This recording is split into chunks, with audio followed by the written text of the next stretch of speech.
He's great.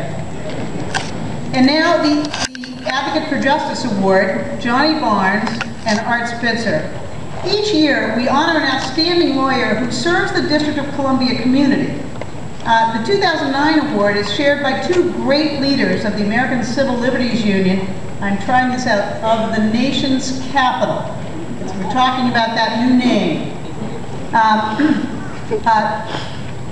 And they are Johnny Barnes and Art Spitzer.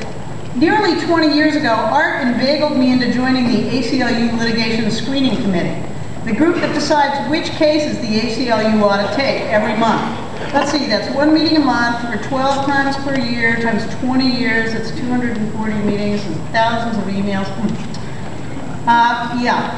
And then he also convinced me to join the board. That's 12 times a year times. And then Johnny convinced me to be treasurer and vice president, and for the last 2 years, president of the ACLU.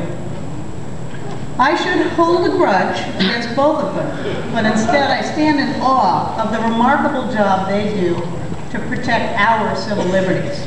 Let me give you just a couple of examples of the work these lawyers do.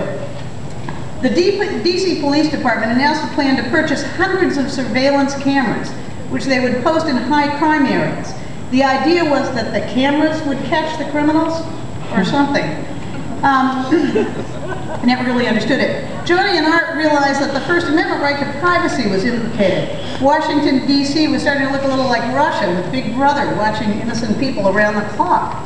They researched the experience of other cities, like London, which spent millions of dollars on cameras with almost no success in stopping crime. Why? Turns out criminals see a camera and they move around the corner, okay? It's not that, you know, you'd think. And when the cops monitor cameras for hours on end, the studies showed they were watching pretty girls a lot. A lot of pretty girls. Art fights the good fight by filing lawsuits. Johnny takes the case by educating the community in neighborhood meetings, at schools, all over the city, and on TV. And the rest of the ACLU staff testifies for and against particular legislation, in this case, against the funding that would, for the cameras.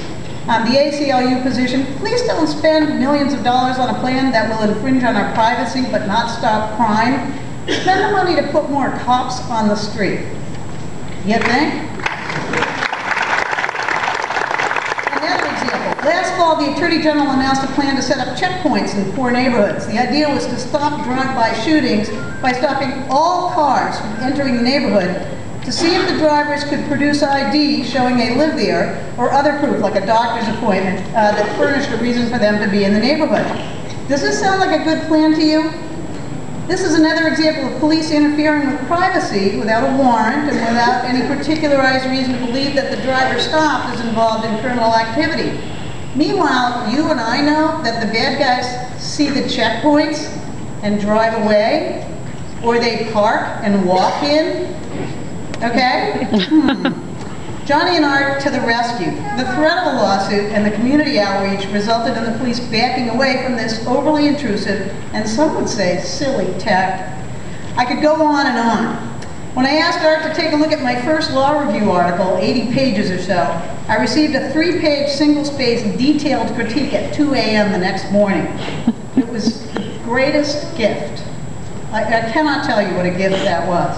And Johnny, you all know Johnny, the students, because he speaks at all of our symposia, from voting rights to ending poverty. He supervises our students as they do their community service hours. He never says no, and neither does Art. I love these guys. Students, do you get the message? Johnny and Art are grand role models who've devoted their entire careers to working on behalf of the less powerful in battles against the more powerful. And in keeping with the ACLU's creed, they strive to keep us safe and free. Johnny and Art marched right out of law school into public interest careers, and you can too. Johnny and Art.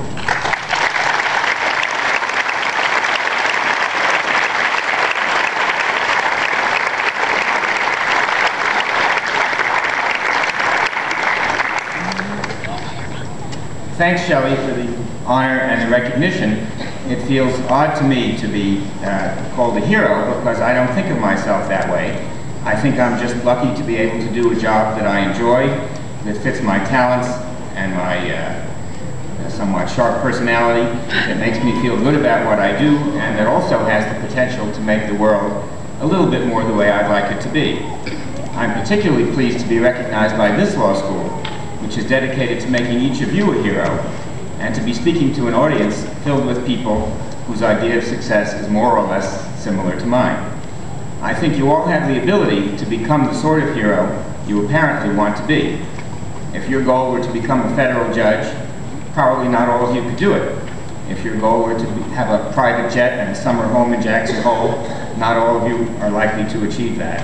If your goal is to argue 20 cases before the Supreme Court, I doubt if all of you could reach that goal. But if your goal is to be able to do a job that you enjoy, that fits your talents and your personality, that makes you feel good about what you do, and that has the potential to make the world just a bit more the way you'd like it to be, I think that every one of you has the ability to make that come true, because frankly there probably aren't all so many people competing for the particular career that's just right for you. So I hope you all still feel that you made the right choice in coming to this law school and choosing a career of service to those who actually can't afford to pay for you. I certainly think you made the right choice, and I hope you'll get as much fulfillment, success, and fun doing it as I have. Congratulations.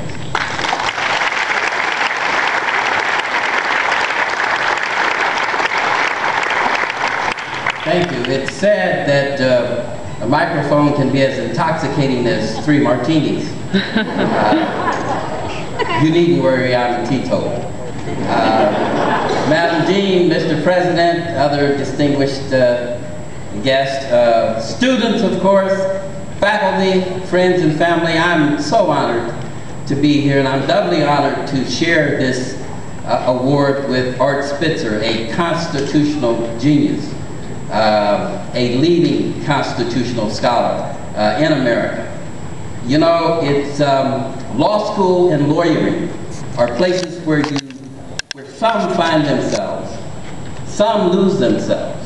But the most important thing is that you be yourself. And what we fight for and what we stand for at the ACLU allows you to be yourself. Noted statesperson once said that when asked if all of your rights were taken away, every one of them, which one right would you want back? And Daniel Webster, without pause or equivocation, said, the First Amendment, of course, because if I had that, I could get all the others back. Almost half of our cases are First Amendment cases, and Art Spitzer is a leading lawyer in that regard. After all, the First Amendment allows you to say what you want to say, to write what you feel, to practice the faith that you have or not, to assemble with others and to petition the government against grievances. So the First Amendment is very important, and that's what the ACLU stands for and fights for. And of course I would be remiss if I didn't remind you that when the DC government sought to go through the back door, where the Constitution does not permit them to go in the front door, and that is to seek consent without warrants to search homes of individuals, we put 100 people on the streets who passed out 10,000 informational brochures, and almost half of those people were students from UDC Law School. Give your hand to